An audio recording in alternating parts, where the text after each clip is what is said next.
Hello students, स्वागत है आपका संतोष एकेडमिया प्लेटफॉर्म पे। जो टॉपिक आज हम कवर करने वाले हैं उसका नाम है aromaticity and aromatic electrophilic substitution. ठीक है, तो स्टार्ट करते हैं।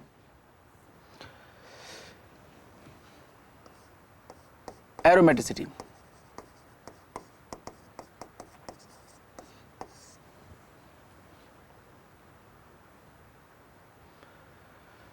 एरोमेटिसिटी को जानने से पहले आप ये जान लीजिए कि रेजोनेंस क्या होता है, क्योंकि जब रेजोनेंस साइक्लिक सिस्टम में चलने लगता है तो उसी को हम एरोमेटिसिटी का नाम देते हैं। ठीक है, तो रेजोनेंस की जो कंडीशन है वो अलग से एक वीडियो में बना चुका हूँ, आप चाहें तो उसको देख सकते हैं। ठीक है, तो आप उससे समझ जाएंगे रेजोनेंस क्या होता है। जब वो रेजोनेंस साइक्लिक सिस्टम में काम करेगा, पूरी साइकिल को कवर करेगा, तो उसको हम एरोमेटिसिटी का नाम देंगे। तो रेजोनेंस की कंडीशंस ये रहती हैं। एक बार हल्का सा आपको मैं ओवरव्यू दे देता हूँ उस रेजोनेंस के बारे में जो हमने डिस्कस किया था, ठीक है, लास्ट वीडियो में। कहीं पर भी आपको दिखाई देता है double single positive, double single कोई नेगेटिव चार्ज स्पीसीज हो, डबल सिंगल रेडिकल स्पीसीज हो, डबल सिंगल डबल हो, डबल सिंगल कोई लोन पेयर कंटेनिंग स्पीसीज हो, या कोई पॉजिटिव चार्ज के पीछे लोन पेयर कंटेनिंग स्पीसीज हो, डबल सिंगल के पीछे वाई डबल बॉन्ड जेड हो, where Z is more electronegative than Y. अगर आपको इस तरह की कंडीशंस दिखाई देती हैं तो ये कंडीशन जो है वो रेजोनेंस की कंडीशंस है। ठीक है, तो इन समय रेजोनेंस चलेगा। डबल सिंगल प्लस है तो ये इसकी कमी को दूर करने के लिए फ्लो करेगा, ये माइनस है ये आगे की तरफ फ्लो करेगा, रेडिकल है ये भी फ्लो करेगा, डबल सिंगल डबल में भी इलेक्ट्रॉन फ्लो करेंगे, लोन पेयर भी पुश करेंगे आगे की तरफ पाई बॉन्ड को, और यहाँ पर जो लोन पेयर है और जो वैकेंट ऑर्बिटल है ये बैक डोनेशन से इसकी कमी पूरी हो जाएगी। सिमिलरली यहाँ पर भी डबल बॉन्ड आपका आगे की तरफ शिफ्ट होगा। ठीक है, तो इस तरीके से रेजोनेंस काम करता है। अब लौटते हैं, जब यही रेजोनेंस साइक्लिक सिस्टम में हो तो हम उसको एरोमेटिसिटी बोलते हैं। तो एरोमेटिसिटी की जो कंडीशन है उसमें अगर हम बात करें तो इसमें भी तीन सिस्टम्स होते हैं। एक होता है एरोमेटिक, दूसरा होता है नॉन एरोमेटिक, और एक होता है एंटी एरोमेटिक। तो एरोमेटिक की जो कंडीशन है वो है सिस्टम मस्ट बी साइक्लिक। अगर कोई चीज़ एरोमेटिक होगी या नहीं होगी, इसके लिए आपका जो सिस्टम है वो साइक्लिक होना चाहिए। दूसरा, system must be planar, system आपका प्लेनर होना चाहिए। तीसरी बात, it must follow 4n+2 pi electrons, और ये जो है 4n+2 पाई इलेक्ट्रॉन को फॉलो करे, इसका भी आपको ध्यान रखना है। 4n+2 पाई इलेक्ट्रॉन, वेयर जो n है it should be integral value.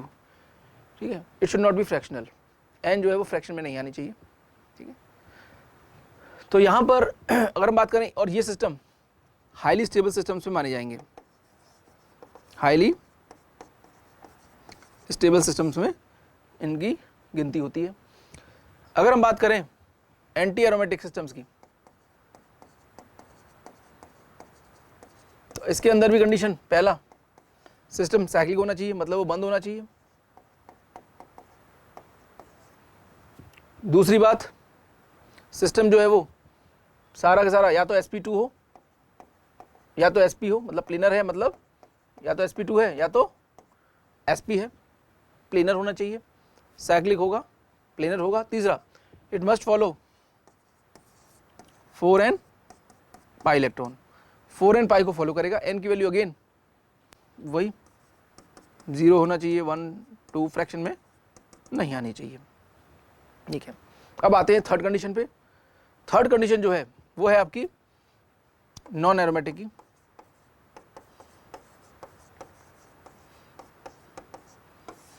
हाँ, एक बात और इम्पोर्टेंट, जो एंटी एरोमेटिक है वो सबसे अनस्टेबल सिस्टम माना जाता है। ऐसा क्यों होता है वो हम आगे देखेंगे, पर हाँ, ये जो सिस्टम्स होते हैं दे आर हाईली अनस्टेबल। पूरी केमिस्ट्री में अगर कोई सबसे अनस्टेबल है तो वो एंटी एरोमेटिक सिस्टम्स ही हैं जो सबसे ज़्यादा अनस्टेबल है। उसके बाद नॉन एरोमेटिक में क्या होता है, पहला सिस्टम साइक्लिक होना चाहिए, ठीक है। दूसरा, साइक्लिक के अलावा वो प्लेनर होना चाहिए। क्या ये कंडीशन काम करेगी? नहीं, यही इंपॉर्टेंट है, system must not be planar, it should be sp3 या नॉन प्लेनर, जब कोई सिस्टम प्लेन से बाहर जा चुका है, मतलब आधा हिस्सा प्लेन में है, आधा हिस्सा किसी और प्लेन में है, या उसमें कुछ एटम्स sp3 हो गए, तो वो एरोमेटिक या नॉन एरोमेटिक कैटेगरी से बाहर हो जाएंगे, ठीक है, तो वो नॉन एरोमेटिक में आ जाएंगे, sp3 या नॉन प्लेनर, ठीक है। यहाँ पर कोई रूल का कोई बात नहीं करेंगे हम कि वो हकल को फॉलो करेगा नहीं करेगा, इस सब का कोई मतलब नहीं है, ठीक है। अब कुछ एग्जाम्पल से इसको देखते हुए चलते हैं। अगर बेंजीन ले तो बेंजीन में सारे है जो हाइड्रोजन हैं, आप इनके ध्यान से देखें, सिस्टम कैसा है, साइक्लिक है, सबको दिखाई दे रहा है, ये बंद है, साइक्लिक है। दूसरा, क्या ये प्लेनर है, बिल्कुल, सारे जो एटम है वो sp2 है, मतलब ये सिस्टम प्लेनर भी है। अच्छा, 4n+2 को क्या ये हकल को फॉलो कर रहा है, 4n+2 equal to total pi electrons जो इसमें डीलोकलाइज कर रहे हैं, कितने पाई इलेक्ट्रॉन्स है जो घूम रहे हैं, वो है 6। आप n की वैल्यू निकालेंगे तो n की वैल्यू आ जाएगी 4/4n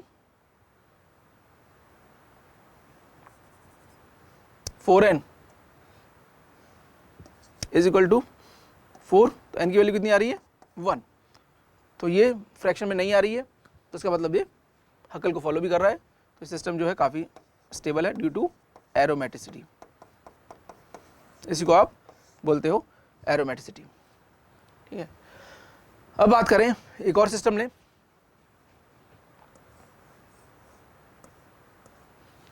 हमने लिया साइक्लोब्यूटाडाइन, इसे बोलते हैं साइक्लोब्यूटाडाइन। अगर इसको देखें तो सिस्टम साइक्लिक है, बिल्कुल सबको दिखाई दे रहा है ये साइक्लिक है। हाइड्रोजन की बात करें तो आप हाइब्रिडेशन निकालोगे तो pi bond never participate in hybridisation, तो देखें 1 2 3 यानी sp2, यानी जो सारे एटम है वो कैसे हैं, दे आर sp2, तो ये प्लेनर भी है, सारे एटम्स sp2 हैं तो ये प्लेनर हो गया।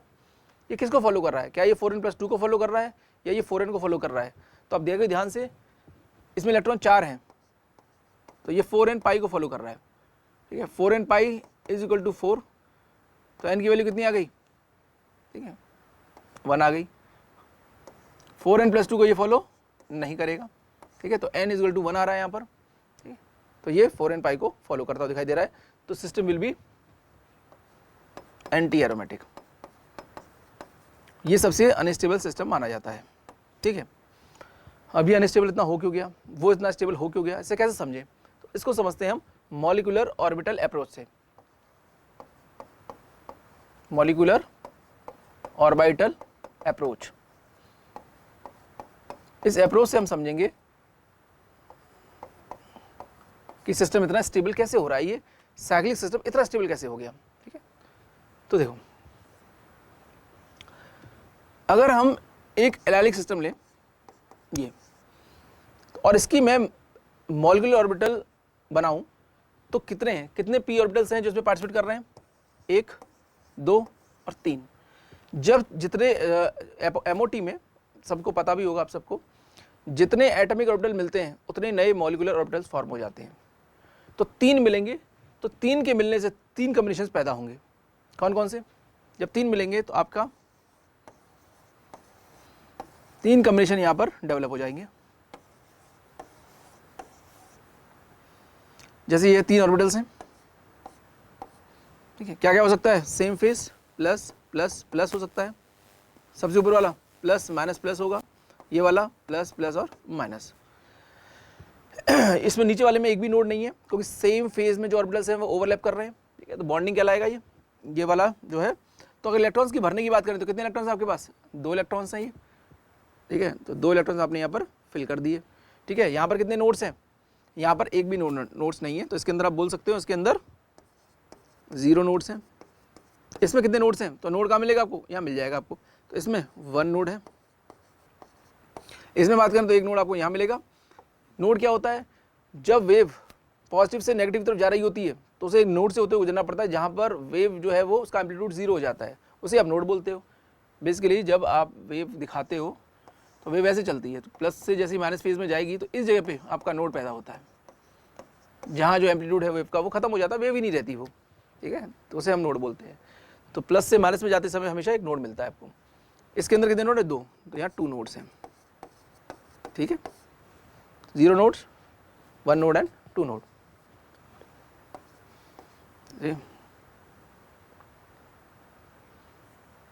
चलिए आगे चलते हैं। अब इसी का अगर मैं, ये तो था लीनियर खुला हुआ, रेजोनेंस इसमें चल रहा है। अब बनाते हैं एक साइक्लिक सिस्टम। जब अगर मैं साइक्लिक बनाऊंगा तो साइक्लिक में आपको कुछ ऐसा दिखाई देगा।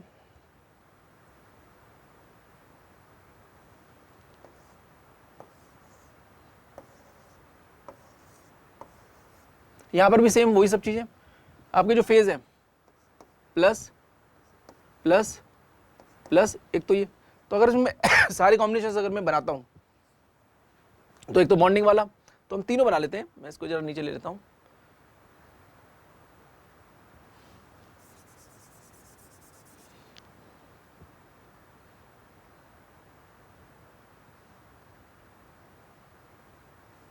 यहां पे सबसे बढ़िया एक ये हो सकता है, दूसरा कॉम्बिनेशन एक ऐसा हो सकता है, तीसरा कॉम्बिनेशन तो एक तो यही प्लस प्लस प्लस, नीचे वाला माइनस माइनस माइनस। तो यहां पर मैंने ये बनाया है, ये बॉन्डिंग इंटरेक्शन है क्योंकि सारे सेम फेज के जो ऑर्बिटल्स है वो ओवरलैप कर रहे हैं।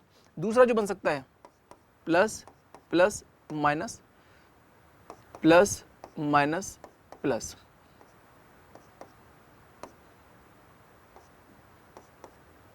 ये बन गए। तो अगर आप ध्यान से देखें यहां पर एक चीज, तो आपको दिखाई देगा कि इसमें, इस वाले में प्लस से प्लस, प्लस से प्लस, यहां भी प्लस से प्लस, यहां पर आपको एक भी नोड नहीं दिखाई दे रहा है।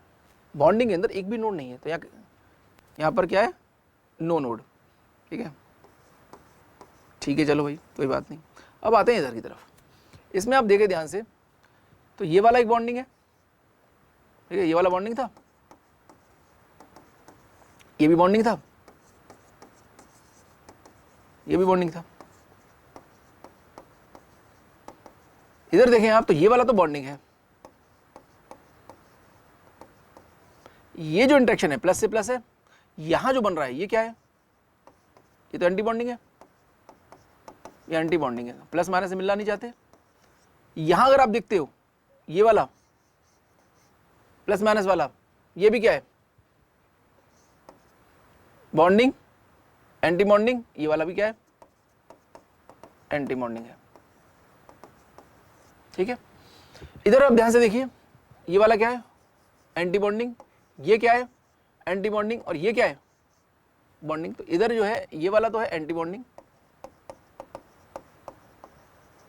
ये भी क्या है, एंटी बॉन्डिंग,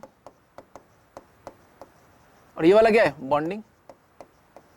ठीक है, तो हमने इसका देखा, तो इसके अंदर आप देखो ऑर्बिटल्स बना दिए मैंने ये।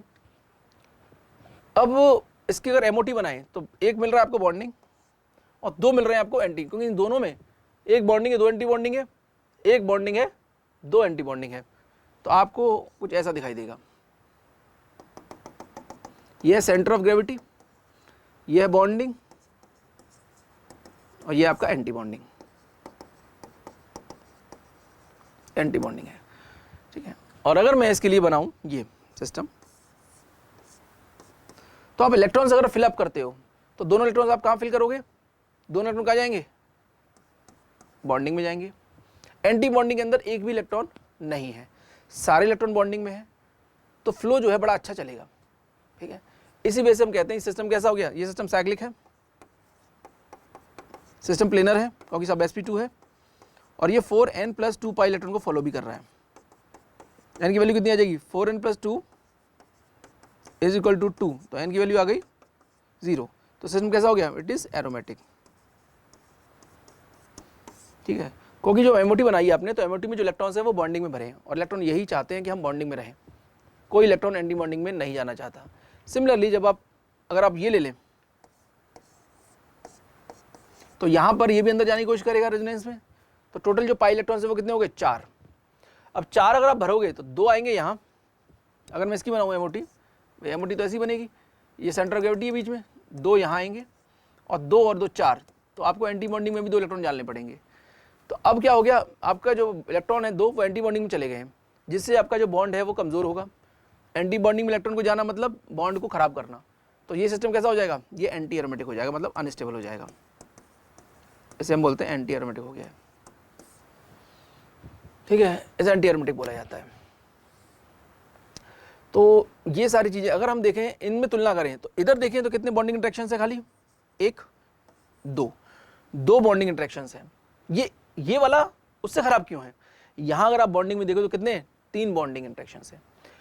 तो साइक्लिक सिस्टम में क्या होता है, नंबर ऑफ बॉन्डिंग इंटरेक्शंस बढ़ जाते हैं, ओवरलैपिंग जो होती है ऑर्बिटल्स के बीच में बॉन्डिंग वाली वो बढ़ जाती है, जिससे उसमें स्टेबिलिटी आती है, ऊपर से इलेक्ट्रॉन भी उसी में चले गए हैं, तो इससे और मदद मिलती है इलेक्ट्रॉन्स को फ्लो करने में, मॉलिक्यूल को वो लो एनर्जी पे ला देते हैं, उसकी स्टेबिलिटी को वो बढ़ा देते हैं, ठीक है। तो इसी वजह से, जबकि ऊपर अगर आप देखो इन दोनों में ये एंटी बॉन्डिंग है, इसके अंदर 1 बॉन्डिंग है और 2 एंटी बॉन्डिंग है, ठीक है। तो ये सिस्टम, ये वाला जो हिस्सा है वो ये वाला है, और ये वाला जो है वो बॉन्डिंग का है, और बॉन्डिंग में भी आप देखिए ध्यान से, तो 3 इसके अंदर बॉन्डिंग फेज के जो है ओवरलैपिंग हो रही है, ठीक है। चलिए और एग्जांपल्स देखते हैं।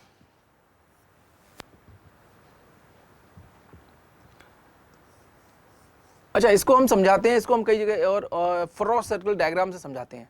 फ्रॉस्ट सर्कल क्या कहता है, जैसे इसको आप सर्कल में रख दीजिए, जैसे बेंजीन है, आपने क्या बना दिया, आपने बनाया फ्रॉस्ट सर्कल।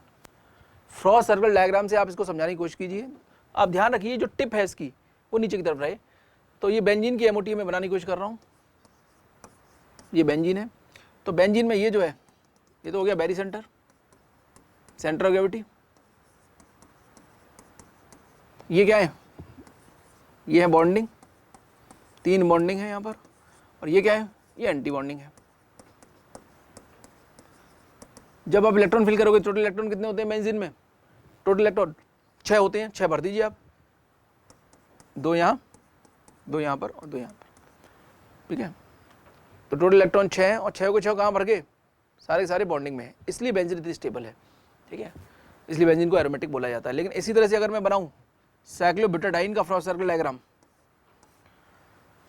ध्यान रखिए जब रख रहे हो आप सर्कल में तो आपको टिप जो है उसकी नीचे की तरफ रखनी पड़ेगी, ठीक है, ऐसे।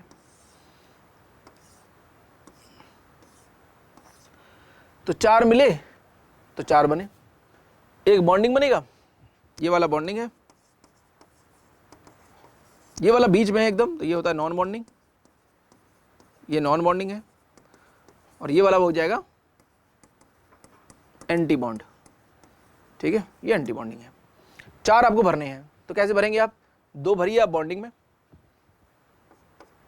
और 2 जाएंगे आपके नॉन बॉन्डिंग में। तो जो आपको देखने में लग रहा है वो पाई बॉन्ड, एक्चुअल में इसका स्ट्रक्चर ये नहीं है, क्योंकि ये तो बॉन्ड नहीं बना रहे हैं, तो आपने जो बना रखा है ये गड़बड़ बना रखा है, तो रियल में ये ऐसे है। तो अब यहाँ से कई सवाल पैदा होते हैं। पहला, ये सिस्टम तो अनस्टेबल हो ही गया क्योंकि एंटी बॉन्डिंग नॉन बॉन्डिंग में इलेक्ट्रॉन चले गए, तो ये एंटी एरोमेटिक कैटेगरी में आ गया। सवाल ये है क्या ये इलेक्ट्रॉन घूमेंगे, ये लोकलाइज्ड है या डीलोकलाइज्ड, तो लग तो रहा था ये डीलोकलाइज करेंगे, पर नहीं, दे आर लोकलाइज्ड इलेक्ट्रॉन्स, ये लोकलाइज्ड है, पहली बात।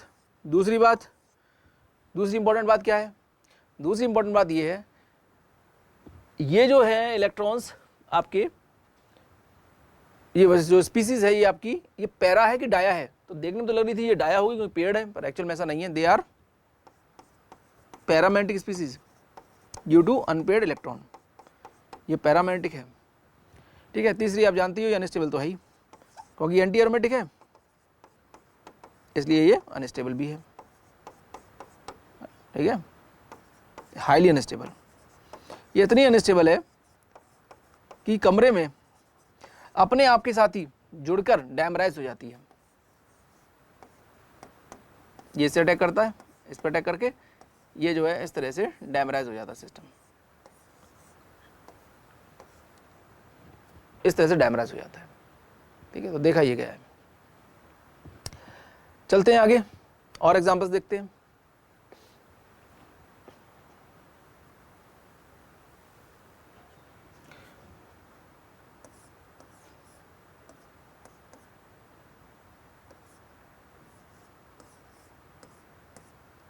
अब सबका फ्रॉस्ट सर्कल तो मैं नहीं बनाऊंगा क्योंकि एक बार आप समझ गए कैसे रखना है, बाकी अब औरों का भी बना सकते हो इस तरीके से। सीधा हम हकल रूल से चेक करेंगे कि ये फॉलो करेगा या नहीं करेगा, सिस्टम एरोमेटिक होगा या नहीं होगा।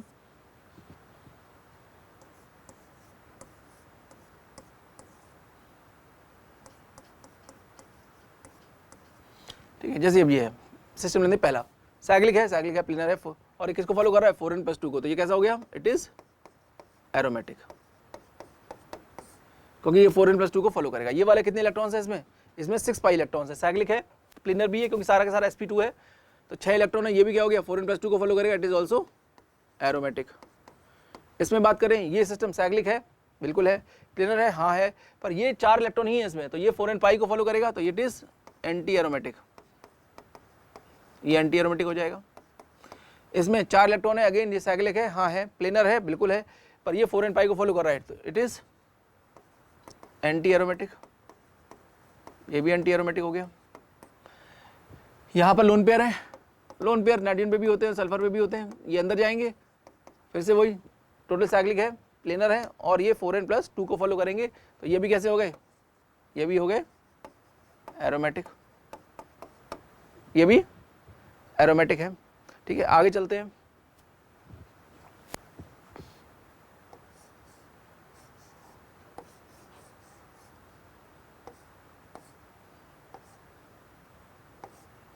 अगर इस सिस्टम को आप देखें, इसे बोलते क्या है, इसे बोलते हैं 10 एनुलिन। जैसे बेंजीन का एक नाम है, बेंजीन मैंने यहाँ लिखी नहीं है, बेंजीन को कर देंगे तो बेंजीन को बोलते हैं 6 एनुलिन, इसको हम 6 एनुलिन भी बोलते हैं। ठीक है, क्योंकि इसमें 6 इलेक्ट्रॉन्स हैं, पाई इलेक्ट्रॉन्स, एनुलिन मतलब एक साइक्लिक सिस्टम है और इसमें 6 इलेक्ट्रॉन है, तो आप इसको एनुलिन बोलते हो। जैसे ये इसमें 10 इलेक्ट्रॉन्स है, पाई इलेक्ट्रॉन्स। अब सवाल ये है कि अगर इसको पूछे कोई ये एरोमेटिक है, नॉन एरोमेटिक है या एंटी एरोमेटिक है, तो देखने में तो ऐसा लग रहा है सिस्टम साइक्लिक है और इसमें पाई इलेक्ट्रॉन्स पूरे चलेंगे, लेकिन एक बात है यहाँ पर, यहाँ जो इंपॉर्टेंट बात वो ये है, देखने में आपको लग रहा होगा कि ये प्लेनर है, पर नहीं, यहाँ हो क्या रहा है, ये दोनों जो हाइड्रोजन्स हैं, ये दोनों, ये कुछ ज़्यादा ही करीब आ गए हैं, ये इतने ज़्यादा पास आ गए हैं कि ये इनके बीच में बहुत ज़्यादा वॉन डेर वाल्स रिपल्शन होने लगा है।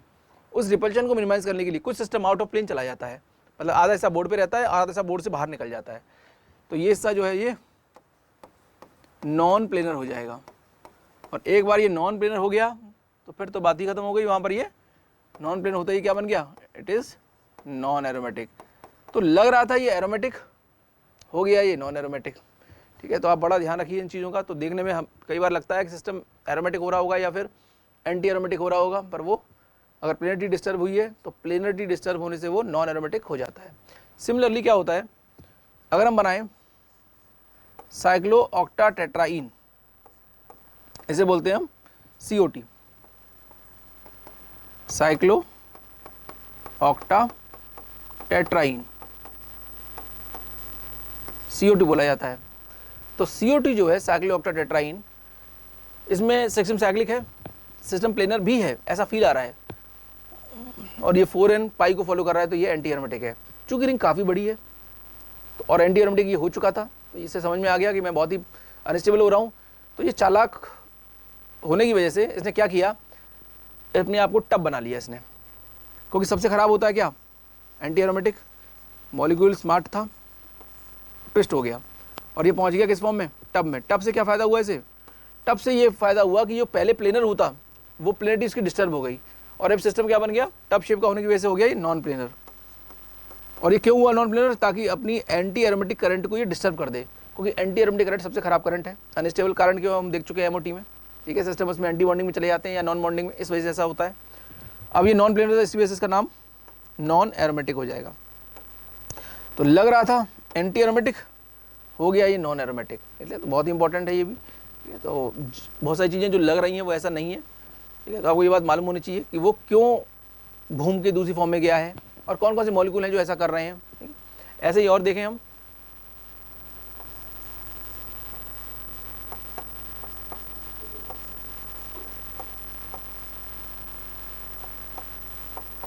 इन दोनों को देखें, ऊपर वाला सिस्टम साइक्लिक है, बिल्कुल है, प्लेनर है, हाँ है, और 2 इलेक्ट्रॉन को फॉलो भी कर रहा है, रेजोनेंस तो उसमें है ही, तो ये कैसा हो जाएगा, it is aromatic,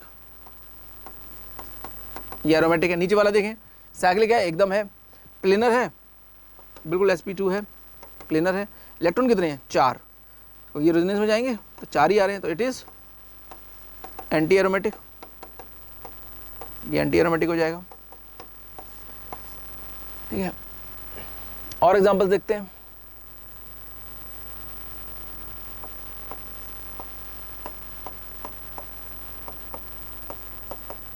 system cyclic है, हाँ है।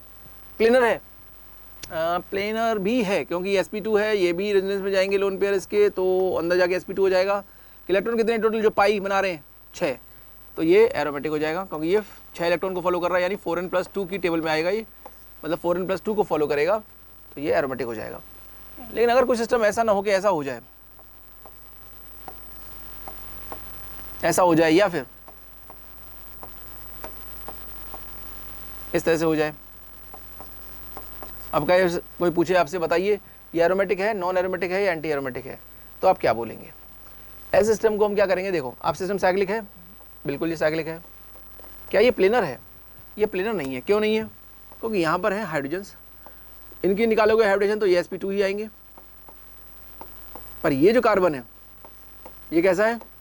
इट इज़ sp3, और एक बार ये sp3 हो गया यानी ये नॉन प्लेनर हो जाएगा।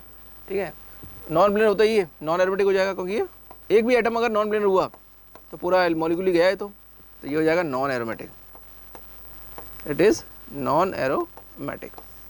ठीक है, अब इसकी बात करें तो यहाँ पर भी सिस्टम साइक्लिक है, बिल्कुल है। पर प्लेनरिटी की बात करें तो ये कार्बन जो है ये sp3 हो रहा है, और sp3 होते ही हो गया नॉन प्लेनर, और एक बार ये नॉन प्लेनर हुआ तो ये गया नॉन एरोमेटिक की कैटेगरी में, तो ये बन गया नॉन एरोमेटिक। ठीक है, तो ये नॉन एरोमेटिक है। चलें आगे। इसके बाद नेक्स्ट जो कंडीशन है,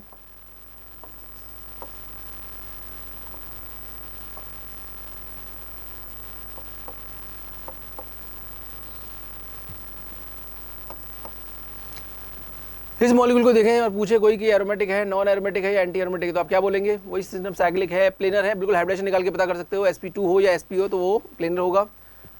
अब बात करें इलेक्ट्रॉन्स की, तो इलेक्ट्रॉन तो सिर्फ 4 ही हैं, 2 और 2 4, या तो भाई इस पर भी खाली ऑर्बिटल है एक, और इस पर भी वैकेंट ऑर्बिटल होता है, तो 4 है तो ये क्या बन गया? ये बन गया एंटी एरोमेटिक, तो ये एंटी एरोमेटिक है। ये सिस्टम जो है ये एंटी एरोमेटिक है। ठीक है, चलिए आगे चलते हैं।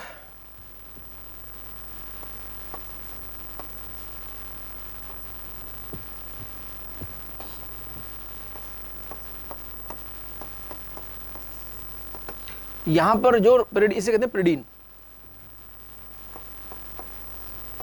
इसे आप प्रिडीन बोलते हो। प्रिडीन में जो नाइट्रोजन के लोन पेयर हैं वो किस में है? वो हाइब्रिडाइज ऑर्बिटल में है, और जो हाइब्रिडाइज ऑर्बिटल में होंगे ये किस में है? ये हाइब्रिडाइज्ड ऑर्बिटल में लोन पेयर हैं, और जब लोन पेयर हाइब्रिडाइज्ड ऑर्बिटल में होते हैं तो वो डीलोकलाइज नहीं होते, क्योंकि जो पाई बॉन्ड होता है वो किसके बीच में बनता है? अनहाइब्रिडाइज्ड ऑर्बिटल के बीच में। तो आपको ये बात मालूम होनी चाहिए। तो ये तो नहीं जाएंगे, तो फिर चलेगा कौन? चलेंगे बस यही इलेक्ट्रॉन्स। ये इधर आया, ये यहाँ आया, यहाँ, तो इसी में करंट चलता रहेगा। तो इलेक्ट्रॉन फिर से कितने? 6 इलेक्ट्रॉन यूज़ हो रहे हैं, तो ये भी सिस्टम क्या हो गया? It is aromatic. साइक्लिक है, प्लेनर है, और ये 4n+2 को फॉलो कर रहा है, तो ये भी एरोमेटिक की ही कैटेगरी में आएगा।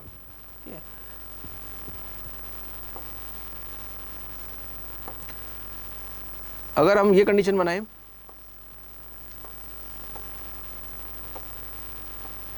ये मॉलिक्यूल लिया मैंने, तो इस कंडीशन में क्या होगा? अंदर जो H है आप दिखा दीजिए, यहाँ पर H होंगे,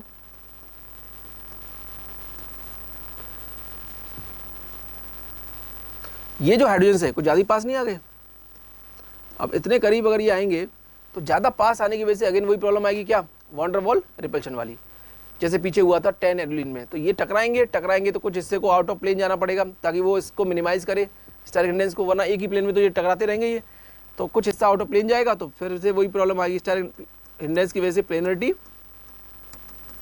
डिस्टर्ब होने का मतलब कैसा हो गया मॉलिक्यूल? नॉन प्लेनर, और नॉन प्लेनर होने का मतलब ये हो गया नॉन एरोमेटिक। इसे क्या बोलेंगे आप? कितने इलेक्ट्रॉन है टोटल? 2, 2 4, 2 6, 2 8, 10, 2 12, जैसे बोलते हैं हम 12 एनुलिन। तो 12 एनुलिन एंटी एरोमेटिक नहीं है, ये भी नॉन एरोमेटिक है। और लग ये रहा था कि ये शायद 4n पाई को फॉलो करेगा, पर ये 4n पाई को नहीं, ये तो आउट ऑफ प्लेन जाके नॉन एरोमेटिक बन चुका है। ठीक है, हाँ लेकिन अगर हम आगे जाएं 12 के ऊपर चलें तो 12 के ऊपर अगर जैसे 16 एनुलिन है ना, और बड़ा करने की कोशिश करें इसको, या फिर मान लो 18 एनुलिन है, अब ये नॉर्मल है ना, इसमें ये वाली प्रॉब्लम नहीं आएगी क्योंकि कैविटी काफ़ी जैसे बनाने की कोशिश करें। नेक्स्ट उसमें देखते हैं,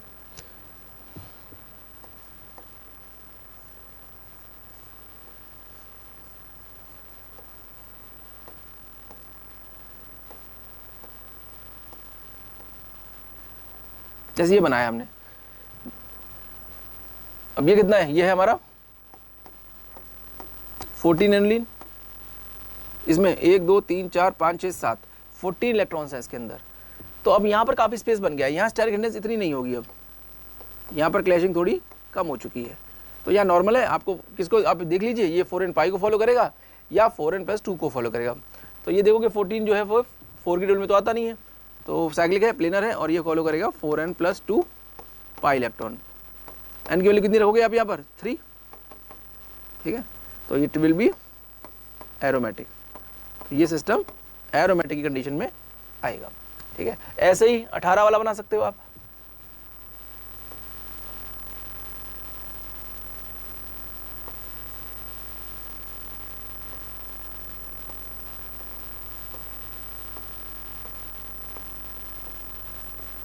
ये यहाँ पर भी हाइड्रोजन काफ़ी दूर है, यहाँ पर भी क्लैशिंग की कोई प्रॉब्लम नहीं है।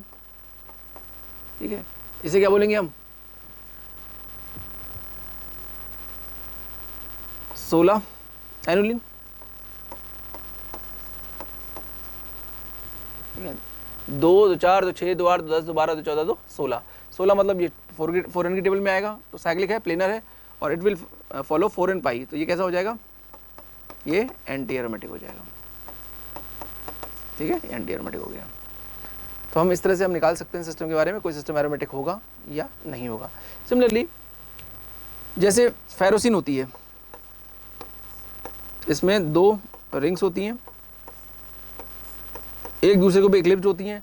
तो ये जो यहाँ सीपी है बेसिकली, इसे कहते हैं साइक्लोपेंटाडाइन रिंग, इनको हम क्या बोलते हैं, सीपी, इन्हें सीपी बोलते हैं, साइक्लोपेंटाडाइन रिंग। ठीक है, तो ये एरोमेटिक होती है। तो ये सिस्टम पूरे ऊपर वाली भी एरोमेटिक है, नीचे वाली भी एरोमेटिक है, आयरन बीच में सैंडविच की तरह रखा हुआ है दोनों के, तो सिस्टम ये भी एरोमेटिक ही है। जैसे फेरोसिन बोलते हैं, तो फेरोसिन के बारे में कोई पूछे कि ये क्या होगी, तो ये भी एरोमेटिक ही होगी। ऐसे कोई ग्रेफाइट के बारे में पूछे, तो ग्रेफाइट में क्या होता है, बेंजीन की शीट्स होती हैं, ठीक है, वो जुड़ी होती हैं आपस में, और नीचे भी लेयर्स लगी होती हैं उसके। तो बेंजीन की शीट्स हैं, तो बेंजीन की शीट्स तो नहीं कहनी चाहिए उसको बेसिकली, क्योंकि उसमें बेंजीन में तो एच भी होता है, उसमें एच नहीं होता, कार्बन कार्बन बेंजीन जैसी शीट्स हैं, ऐसे बोल सकते हैं ना। तो शीट्स लगी होती हैं कुछ इस तरीके से,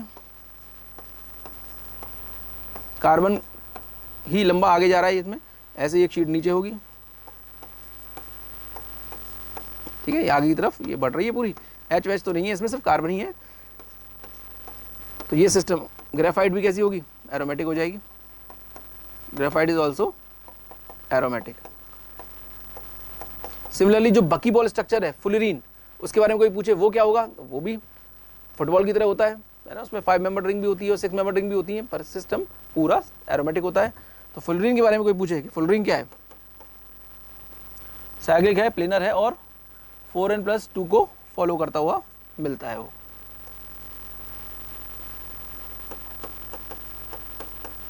फुलरीन इज ऑल्सो एरोमेटिक। हाँ, डायमंड के बारे में बात करें तो डायमंड का स्ट्रक्चर आप जानती है, 3 डायमेंशनल नेटवर्क है उसका, जायंट नेटवर्क, और कार्बन से 4 कार्बन, फिर वो फर्दर 4 कार्बन से। तो जो डायमंड है वो sp3 हाइब्रिडाइज्ड होते हैं उसमें कार्बन, उसमें भी कार्बन कार्बन का ही पूरा का पूरा वो 3 डायमेंशन नेटवर्क जाता है। ठीक है, एलोट्रोप है वो, डायमंड हुआ, ग्रेफाइट हुआ, फ्लोरीन हुई, sp3 हाइब्रिडाइज्ड है, और sp3 होते ही वो क्या बन गया, नॉन प्लेनर। और एक बार वो कोई चीज़ नॉन प्लेनर हुई तो वो पक्की बात है वो नॉन एरोमेटिक ज़रूर होगी। अगर वो नॉन प्लेनर है तो वो नॉन एरोमेटिक होगी। ठीक है, तो डायमंड कैसा है, नॉन एरोमेटिक है। ठीक है, और एग्जांपल्स की बात करें और देखते हैं।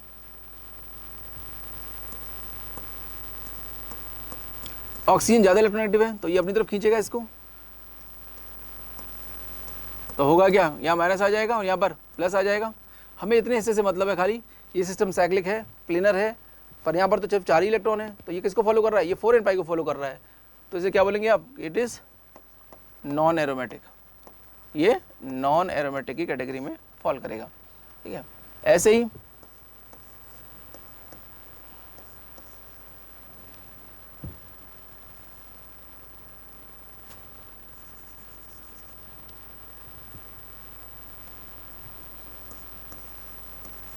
अगर हम लें ये दो मॉलिक्यूल्स, तो इन दोनों में देखें तो नीचे भी 2 कार्बन है, ऊपर भी 2 कार्बन है, दोनों में बराबर की टक्कर है। ठीक है, तो मॉलिक्यूल की कोशिश करेगा मैं एरोमेटिक हो जाऊं, तो कैसे होगा, अगर ये ऊपर चला गया तो ये तुरंत इस फॉर्म में कन्वर्ट हो जाएगा मॉलिक्यूल, या माइनस या प्लस। आपकी नज़र सिर्फ इतने हिस्से पे रहे जो साइक्लिक है, तो ये वही साइक्लिक है, प्लेनर है, और एक इसको फॉलो कर रहा है, ये 4n+2 को ही फॉलो कर रहा है। n की वैल्यू अगर आप 0 रखोगे तो ये सिस्टम भी एरोमेटिक हो जाएगा। सिमिलरली ये अगर देखें तो ये 1 2 3 4 कार्बन, ऊपर सिर्फ 2 कार्बन, तो 4 जो लोग हैं वो 2 को आराम से खींच सकते हैं, न कि 2 4 को खींच लेंगे। तो ये 4 sp2 वाले इसको अंदर की तरफ ले लेंगे और सिस्टम एरोमेटिक हो जाएगा। यहाँ माइनस है, यहाँ प्लस है, आपकी नज़र इतने हिस्से पे रहे, वैसे वो साइक्लिक है, प्लेनर है, और ये एरोमेटिक है, 4n+2 को फॉलो करता हुआ दिखाई दे रहा है। ठीक है, तो कोई इस तरह का क्वेश्चन आता है तो आप इसमें अपना कॉमन सेंस भी यूज़ कर सकते हो, और शिफ्टिंग आपको मालूम होनी चाहिए, शिफ्टिंग हो क्यों रही है, एरोमेटिसिटी को पाने के लिए। ये सारी चीज़ें कर रहा है मॉलिक्यूल। ठीक है, और चलें आगे।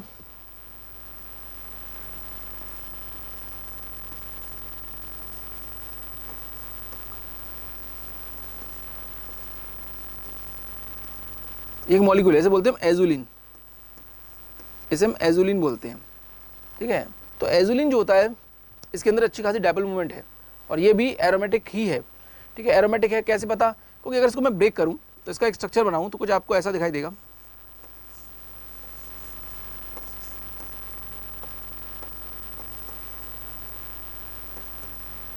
इस तरीके के, तो आप ध्यान से देखें तो जो लेफ्ट वाली रिंग है, ये हिस्से पे ध्यान दें तो ये एरोमेटिक है, और इतने हिस्से पे ध्यान दें तो ये साइक्लोहेप्टाट्राइन, ये साइक्लोपेंटाडाइइनाइल कैनाइन, तो दोनों ही एरोमेटिक। तो ओवरऑल सिस्टम कैसा हो गया, एरोमेटिक हो गया।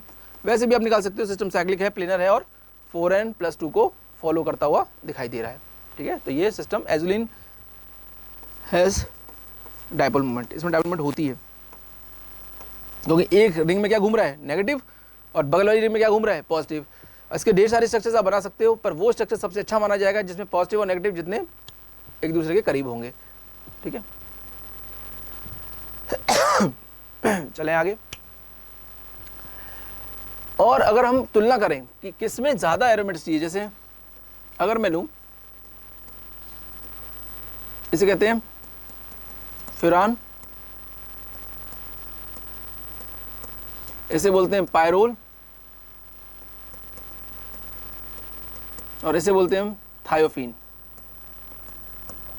और कोई कंपैरिजन करे कि भैया कंपैरिजन करिए इनमें तीनों में एरोमेटिसिटी का ऑर्डर, मोस्ट एरोमेटिक कौन है और लीस्ट एरोमेटिक कौन है। तो आप देख सकते हो यहाँ पर यह है कि इलेक्ट्रॉन अगर अंदर चले गए हैं, उसके बाद इस प्लस चार्ज को कौन आराम से बियर कर पा रहा है। ठीक है, वही एरोमेटिक ज़्यादा कहलाएगा। तो तीनों में अगर इलेक्ट्रॉन अंदर चले गए, मान लो ये भी अंदर चला गया, ये भी चला गया, और ये भी, सल्फर लीस्ट इलेक्ट्रोनेगेटिव है, तो सल्फर के ऊपर प्लस सबसे अच्छा लगेगा, ऑक्सीजन के ऊपर प्लस सबसे बुरा लगेगा, तो सबसे ज़्यादा आराम में सल्फर रहेगा। तो इस हिसाब से देखें तो एरोमेटिसिटी का ऑर्डर ये हो जाएगा, इसे बोलते हैं थायोफीन।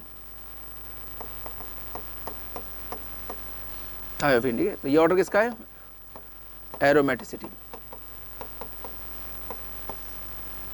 ठीक है, तो बहुत ही इंपॉर्टेंट है कि एरोमेटिसिटी, अगर कोई पूछता है कि बताइए किस में एरोमेटिसिटी ज़्यादा होगी, तो आप आराम से इस बात को निकाल सकते हो किससे देख के, इलेक्ट्रॉन के फ्लो होने के बाद कौन आराम से प्लस चार्ज को बियर कर पा रहा है। तो सल्फर जो है आराम से, जैसे इलेक्ट्रॉन अगर अंदर चले गए, तो जैसे अंदर चले जाएं तो ऐसा हो जाएगा S डबल बॉन्ड, यहाँ आ जाएगा नेगेटिव, ये रिलेटिवली ठीक है। लेकिन अगर ये बनाए हम तो ये काफ़ी ख़राब स्ट्रक्चर बन गया है, ऑक्सीजन के ऊपर पॉजिटिव चार्ज बिल्कुल भी स्टेबल नहीं होता। ठीक है, ये अनस्टेबल है, ये रिलेटिवली, तो इस स्ट्रक्चर ने इसकी स्टेबिलिटी को बढ़ाया है, इसलिए हम कहते हैं कि थायोफीन जो है वो मोस्ट एरोमेटिक है। और अगर हम बात करें एरोमेटिसिटी में, तो एरोमेटिसिटी में अगर हम स्ट्रक्चर्स बनाते हैं ऐसे कि यहाँ पर मैंने लगाया मान लो डी, एक स्ट्रक्चर और बनाया और इस बार मैं डी लगाता हूँ इस जगह पे,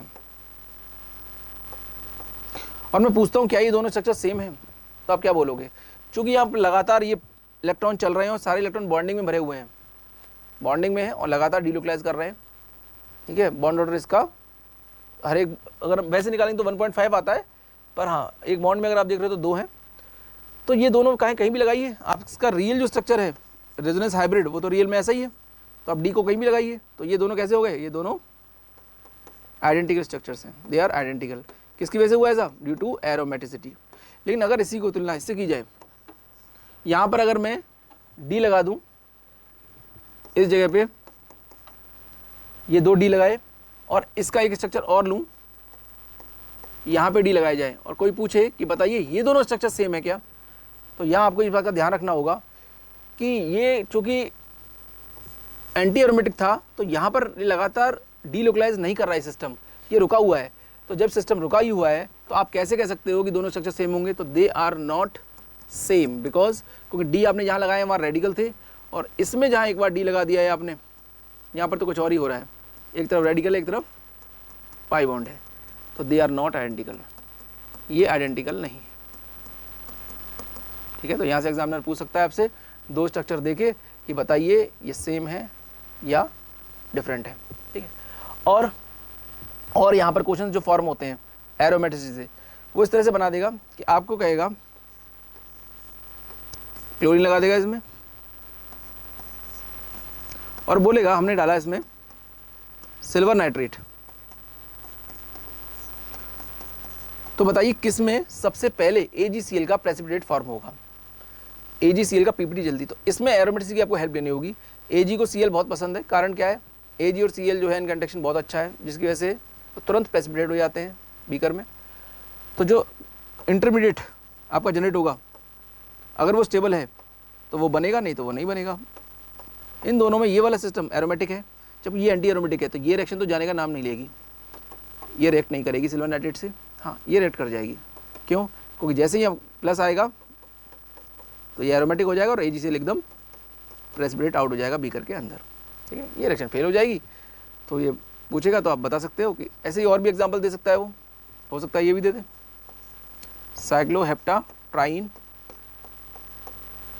ठीक है, क्लोरीन लगा के यहाँ पर। अब कहेगा बताइए क्या ये रिएक्शन होगी? बिल्कुल होगी ये, क्योंकि ये भी एरोमेटिक है। जैसे Cl यहाँ से निकलेगा तो जो सिस्टम आपका जनरेट हो रहा है वो एरोमेटिक हो रहा है, AgCl का प्रेसिपिटेट बन गया, रिएक्शन हो गई। तो एरोमेटिसिटी किसी भी रिएक्शन को आगे की तरफ ले जाने में मदद करती है, ठीक है, उसकी हेल्प करती है, मॉलिक्यूल को स्टेबल करती है। और यहाँ से क्वेश्चन जो फ्रेम होते हैं वो एसिडिटी और बेसिडिटी के होते हैं। जैसे तुमसे कहेगा आपने लिए 2 फॉर्म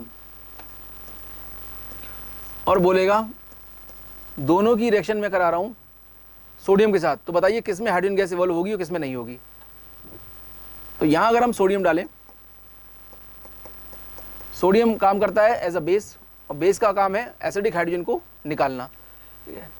तो Na जो है यहाँ पर एसिडिक हाइड्रोजन को निकालेगा, यहाँ पर 2 H है आपके पास, तो एसिडिक हाइड्रोजन निकलेगा तो यहाँ आ जाएगा नेगेटिव चार्ज। जबकि इसमें अगर आप एसिडिक हाइड्रोजन निकालते हो, इन दोनों में अगर देखें तो दोनों ही सिस्टम कैसे हैं? हाईली अनस्टेबल हैं, क्योंकि दोनों ही कैसे बन गए? दोनों ही आपके एंटी एरोमेटिक बन गए हैं। ये भी एंटी एरोमेटिक हो रहा है और ये वाला भी एंटी एरोमेटिक हो रहा है। तो यानी सोडियम के साथ यहाँ पर हाइड्रोजन गैस का मिलना मुश्किल है, क्योंकि जो प्रोडक्ट है बहुत अनस्टेबल फॉर्म हो जा रहा है। लेकिन अगर हम इसकी जगह पर ले लें साइक्लोपेंटाडाइन और अब सोडियम डालें तो देखेंगे ये रिएक्शन हो गई है, मतलब इसमें हाइड्रोजन गैस निकल गई है। क्यों? क्योंकि जैसे ही सोडियम एसिडिक हाइड्रोजन को निकालेगा H+ को या नेगेटिव चार्ज आएगा और सिस्टम जो पैदा हो गया है ये एरोमेटिक है, और एरोमेटिसिटी बहुत ही स्ट्रॉन्ग ड्राइविंग फोर्स है जो मॉलिक्यूल को स्टेबल कर रही है, ड्यू टू जो इलेक्ट्रॉन्स फिल हो रहे हैं वो बॉन्डिंग में हो रहे हैं, प्लस हाइड्रोजन गैस यहाँ से निकलेगी। तो 3-4 मॉलिक्यूल देके आपसे पूछ सकता है कि बताइए किस में रिएक्शन होगी, किस में रिएक्शन नहीं होगी। और एक काम और कर सकता है वो कि आपको दे देगा CO2, कहेगा बताओ इसमें डाला आपने सोडियम, तो बताओ क्या ये रिएक्शन होगी? ऐसे ही आपको दे देगा बेंजीन, इसमें सोडियम डाल देगा। तो सोडियम, अब ये सिस्टम कैसा है ये तो हम जानते हैं कैसा था, ये टब शेप का था और ये नॉन एरोमेटिक था। ये बेंजीन है, ये तो एरोमेटिक है ऑलरेडी, ये बहुत स्टेबल है। जैसे ही सोडियम इसको इलेक्ट्रॉन देगा तो खराब हो जाएगा, तो ये रिएक्शन तो आगे नहीं जाएगी, क्योंकि प्रोडक्ट कैसा हो रहा है, अनस्टेबल फॉर्म हो रहा है। जबकि ऊपर वाले में जैसे ही सोडियम दो सोडियम 2 इलेक्ट्रॉन देंगे तो सिस्टम आपका 10 इलेक्ट्रॉन बियर करने लगेगा, और इसमें जैसे ही 10 इलेक्ट्रॉन आएंगे सिस्टम कैसा हो गया, एरोमेटिक हो गया। ठीक है, और एरोमेटिसिटी आने की वजह से ये रिएक्शन आगे की तरफ बढ़ने लगेगी। ठीक है, तो रिएक्शन हो जाएगी। तो कौन सी रिएक्शन होगी, कौन सी रिएक्शन? ऐसे ही अगर हम लें साइक्लोब्यूटाडाइन, इसमें डाल दें सोडियम, ये भी हो जाएगी। 2 इलेक्ट्रॉन आएंगे, 2 सोडियम 2 इलेक्ट्रॉन देगा तो ये फिर से 6 इलेक्ट्रॉन हो गए, और 6 इलेक्ट्रॉन आते ही ये सिस्टम एरोमेटिक हो गया। तो कोई भी रिएक्शन आगे जाएगी कि नहीं जाएगी, वो प्रोडक्ट डिसाइड करेगा कि जो आपका प्रोडक्ट बन रहा है वो एरोमेटिक है या नहीं है। ठीक है, अगर वो एंटी एरोमेटिक हो रहा है तो रिएक्शन नहीं जाएगी, एरोमेटिक हो रहा है तो वो तेज़ी से जाएगी। और देखें इसमें कुछ क्वेश्चन जो है वो आइसोमेरिज्म के भी बनते हैं। कैसे? आइसोमेरिज्म में भी ज्योमेट्रिकल आइसोमेरिज्म, खासतौर पे कौन से मॉलिक्यूल हैं जो ज्योमेट्रिकल आइसोमेरिज्म दिखाते हैं?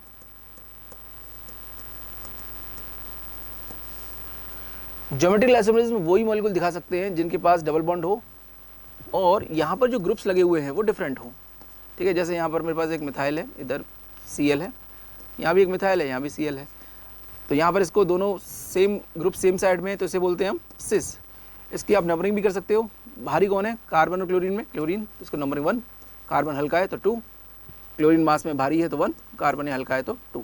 सेम प्रायोरिटी सेम साइड, तो आप इसे Z बोलते हो। ऐसे ही अगर ये दूसरी फॉर्म ले ले जिसमें CH3 और CH3 अपोजिट हो, यहाँ नंबरिंग कर लीजिए, ये पहला, दूसरा, सेम प्रायोरिटी डिफरेंट साइड्स, तो आप इसे बोलोगे E, या फिर आप इसको ट्रांस भी बोल सकते हो। तो जो डबल बॉन्डेड मॉलिक्यूल्स होते हैं, या डबल बॉन्ड नहीं घूम सकता है, जहाँ पर रेस्ट्रिक्टेड रोटेशन होती है, डबल बॉन्ड और ट्रिपल बॉन्ड रोटेट नहीं करते हैं, ऐसे मॉलिक्यूल्स ज्योमेट्रिकल आइसोमेरिज्म दिखाते हैं। ठीक है, तो इसका एरोमेटिसिटी के साथ क्या रिलेशन है ये देखते हैं। अगर हम लें ये 2 मॉलिक्यूल्स, इनको मैंने ज्वाइन कर दिया है डबल बॉन्ड से, यहाँ ग्रुप लगा रखे हैं, मान लो ABCD, कोई डिफरेंट रहे होंगे।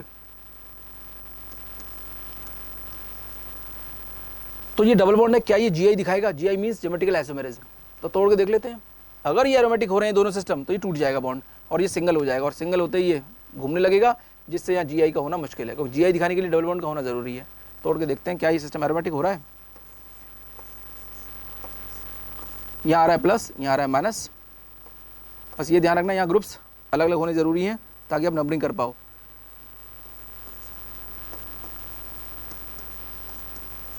तो ये इस सिस्टम को देखो ध्यान से, ये भी एरोमेटिक है। इधर देखें, ये भी एरोमेटिक है, तो ये बॉन्ड सिंगल ही हो जाएगा। ये सिंगल बॉन्ड को ज्योमेट्रिकल आइसोमेरिज्म दिखाने में बड़ी परेशानी होती है। ठीक है, डबल बॉन्ड का होना ज़रूरी है उसके लिए, तो ये मॉलिक्यूल GI नहीं दिखाएगा। ठीक है, तो यहाँ वो पूछ लेता है, और क्या पूछ सकता है वो ये पूछ सकता है, बताइए इसके अंदर जो रोटेशन बैरियर है वो कैसा होगा। अब ये रोटेशन बैरियर क्या होता है? रोटेशन बैरियर का मतलब है किसी चीज़ को घूमने में कितनी मुश्किल हो रही है, उसे कहते हैं रोटेशन बैरियर। जिसका रोटेशन बैरियर ज़्यादा है वो रोटेट नहीं कर पाएगा, और जिसका कम है वो फास्टली रोटेट कर सकता है। चूँकि ये डबल बॉन्ड सिंगल हो चुका है और सिंगल बॉन्ड ऑलवेज रोटेट, तो इसका रोटेशन बैरियर कैसा होगा? बहुत ही कम होगा। तो वो तुम्हें रोटेशन बैरियर की स्पीड पूछ सकता है, तो हम कहेंगे इसका रोटेशन बैरियर लो है। ठीक है, तो ये बोला जाएगा। और देखिए इसके एग्जांपल्स, हो सकता है इस तरह का बना दे सिस्टम। ग्रुप्स का आप ध्यान रखिएगा, अलग अलग लेने पड़ेंगे यहाँ। अब यहाँ पर तोड़ोगे तो एक एरोमेटिक हो रहा है तो दूसरा एंटी एरोमेटिक हो रहा है, तो मॉलिक्यूल यहाँ ब्रेक नहीं होगा, ये डबल बॉन्ड बना रहेगा। और एक बार डबल बॉन्ड बना रहा तो आराम से वो मॉलिक्यूल ज्योमेट्रिकल आइसोमेरिज्म दिखा देगा। ठीक है, GI आ गई, बात खत्म हो गई यहाँ पर। तो ये पूछ सकता है वो कि GI कौन दिखाएगा कौन नहीं। हाँ, यहाँ पर रोटेशन का क्या होगा? यहाँ पर जो रोटेशन बैरियर है वो काफ़ी हाई है, यहाँ पर रोटेशन नहीं होगी। डबल बॉन्ड और ट्रिपल बॉन्ड रोटेट नहीं करते हैं, रोटेट करेंगे तो वो ब्रेक हो जाएंगे, क्योंकि पाई बॉन्ड आप जानती हैं रोटेशन करते समय ये वाला बॉन्ड ब्रेक हो जाएगा। यहाँ पर ओवरलैपिंग हो रखी है, आप इसे घुमाओगे कैसे, तोड़ना पड़ेगा आपको, ठीक है।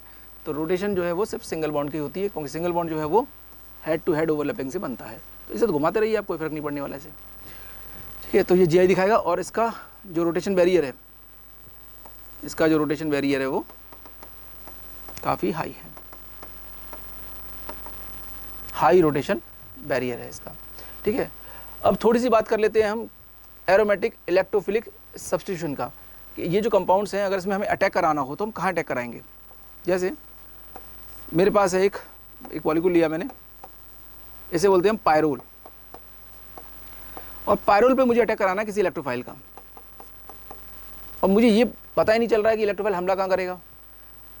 तो आपके पास दो ही पोजीशन है यहाँ पर, पोजीशन ए, पोजीशन बी, आप चेक करा लो, दोनों पे अटैक करा लेते हैं और अटैक करा के चेक कर लेते हैं हम कौन सा जो इंटरमीडिएट है वो स्टेबल है। एक बार अटैक कराते हैं इस जगह पे, तो नेगेटिव पे लग गया इलेक्ट्रोफाइल, यहाँ आ जाएगा प्लस, या तो यहाँ अटैक हो रहा होगा या नीचे अटैक होगा, तो नेगेटिव पे लग जाएगा इलेक्ट्रोफाइल, प्लस रह जाएगा यहाँ पे। अब आप देख लीजिए इन दोनों में जो स्टेबल बन रहा है, जो इंटरमीडिएट स्टेबल है वही फॉर्म होगा, अदरवाइज नहीं होगा। तो इन दोनों में देखें, ये कार्बोकेटाइन रेजोनेंस स्टेबलाइज्ड है, ये यहाँ घूमेगा तो इसका एक स्ट्रक्चर और फॉर्म हो जाएगा, प्लस पहुँच जाएगा यहाँ, और यहाँ पर लोन पेयर भी है और ये बैक बॉन्डिंग से इसको स्टेबिलिटी देंगे, तो दो रेजोनेंस हो रहे हैं यहाँ। जबकि यहाँ देखें तो यहाँ रेजोनेंस तो नहीं हो सकता, ये डबल सिंगल प्लस वाला, पर यहाँ बैक बॉन्डिंग हो सकती है। तो ये वाला रास्ता ठीक नहीं है, क्योंकि यहाँ ज़्यादा स्टेबिलिटी नहीं मिली इसे।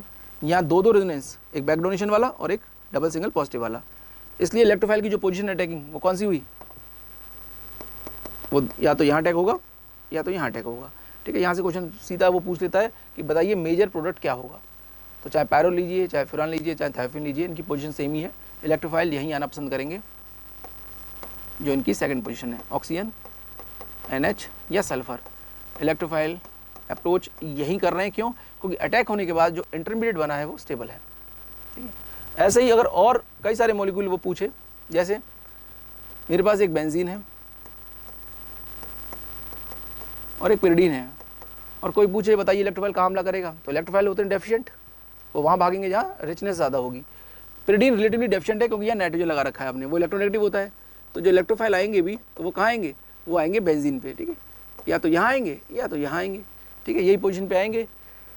और अगर हम लें दो रिंग, एक लेते हैं बेंजीन और साथ में इसे बोलते हैं इंडोल, इसका नाम है इंडोल, जिसमें दो रिंग आपस में फ्यूज़ हो रखी हैं